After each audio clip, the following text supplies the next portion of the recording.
A short and sweet video for you here, guys. I have a Tracker Pro 170 with a 40 horsepower four-stroke motor on it.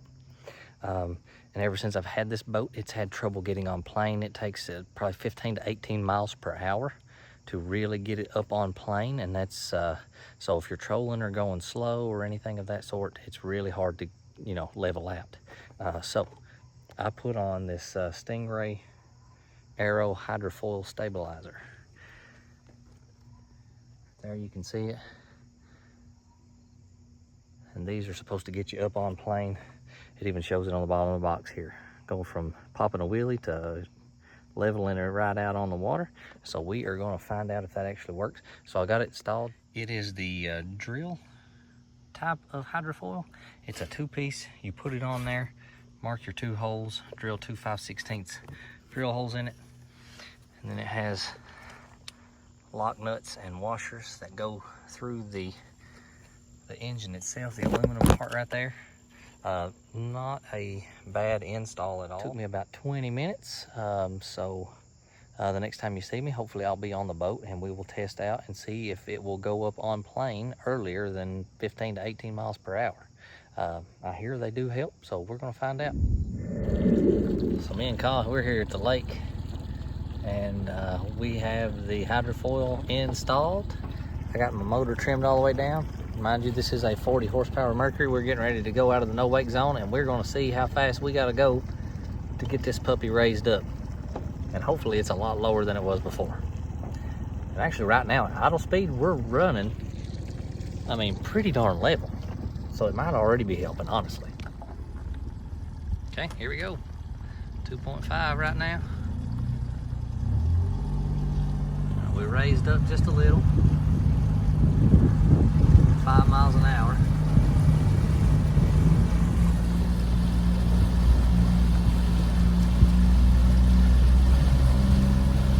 All right, we're still raised up here.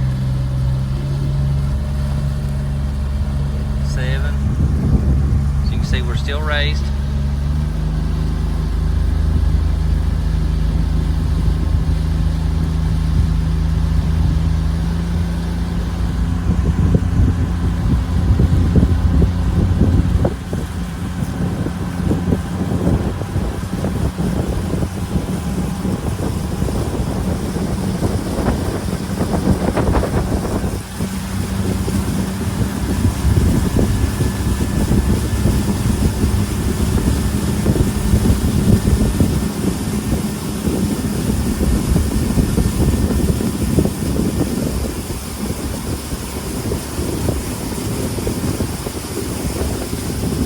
We are planed out now.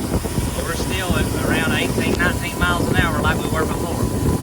So we're just muddling along here again. I do think, me going 2.2 miles per hour, that it does hold me a little more level at a trolling / idle speed, or even, well, 3.5, 3.6, kind of going at this speed right here. And we're still pretty level, as you can tell.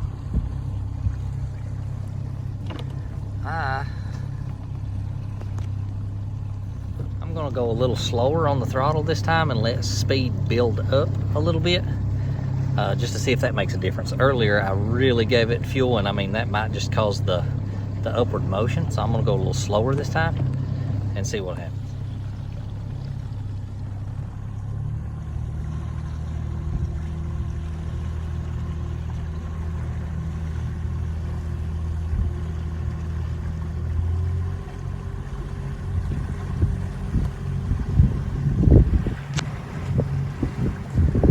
Still at 5 miles an hour, I'm still pretty level. I can see really well what's in front of me, which is I like. We're just gonna keep trying here. Just a little more throttle, and go from there.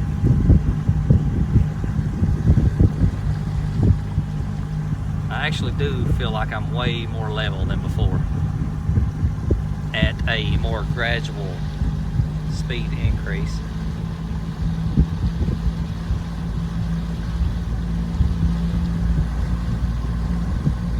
I've started to raise a little bit, but I'm still pretty good.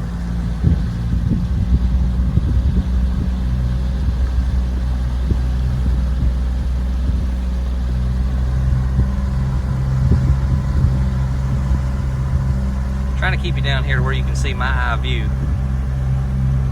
You can see I'm starting to lose the lake a little right here. I'm starting to lift a little. And now I've lifted pretty good right there.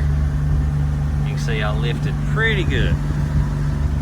This is where I am. This is what I see. You can tell the tip of the boat's blocking my view slightly at 7.3. Even more now. 9-10, still not on plane.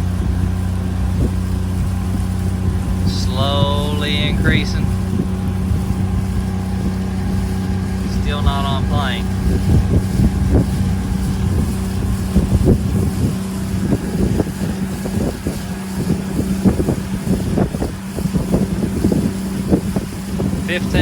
Or almost, well, 14.2. Still not on plane yet. Straighten it out a little.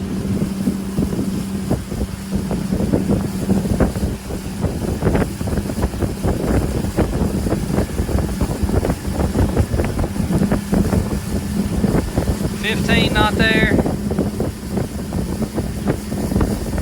We're planing out now. Slightly. 17. 18. We're pretty well on plane now. So 18 to 20 miles an hour, that's almost identical. All right, so in conclusion of everything I saw, it seems like on the high speed of things, the 18 to 20 miles per hour is where I got on plane before. So at full throttle, actually just trying to get out on plane, wide open throttle on the lake, it made no difference whatsoever. However, I do think 5 mile an hour and less, like your trolling speeds, and I've got a little trolling rig I'm gonna try out next year for crappie fishing on the back, or if you're walleye trolling or whatever. Trolling speeds 5 mile an hour and less, I felt like the boat really, instead of riding like this, it really leveled out in the water. So I think, as far as the hydrofoil goes, definitely in that lower speed range, trolling speed, just kind of putting along, you're riding level in the water, and it helped. I felt like a significant amount. Is it going to help you get on plane faster at high speed? It didn't for me. That could be just because I've got a 40 horsepower motor, the weight of the boat, whatever. And I actually, I felt like it would actually help more with that, because recently I switched from an interstate lead acid 31 size battery, which was 60 pounds, to a lithium iron phosphate battery, size 31, which was 24.5 pounds. So I actually, when I put this hydrofoil on, I removed 35 pounds from the rear of the boat also. So that being said, it definitely didn't help me wide open throttle, getting up on plane faster, but I really do feel like it did at lower speeds, at the trolling speeds, 5 mile an hour, 6 mile an hour and less. So that's my take on it. I will say that I gained about 1 miles per hour. Did that have anything to do with the hydrofoil? I don't know. It could have been the hydrofoil, but in most instances that I've seen in the past, the hydrofoil actually decreased speed. So I got a feeling removing 35 pounds from the rear of the boat is probably what really gained me that mile an hour of full speed on the water. So that's that. And on a Tracker Pro 170, it's a 2013 model. All of them are very similar. They're built very similarly. Take everything, my experience, and hopefully that helps you make a decision if you're thinking about getting a hydrofoil. So I hope this helps. If you like this video, hit that like button for me just to support the channel. And if you like this kind of content, I'm always doing gun reviews and fishing stuff and hunting stuff, me and my boys. Everything outdoors right here on BNC Outdoors. Hit that subscribe button for us. Follow us along for videos just like this one. And as always, guys, I really, really, really do appreciate you watching.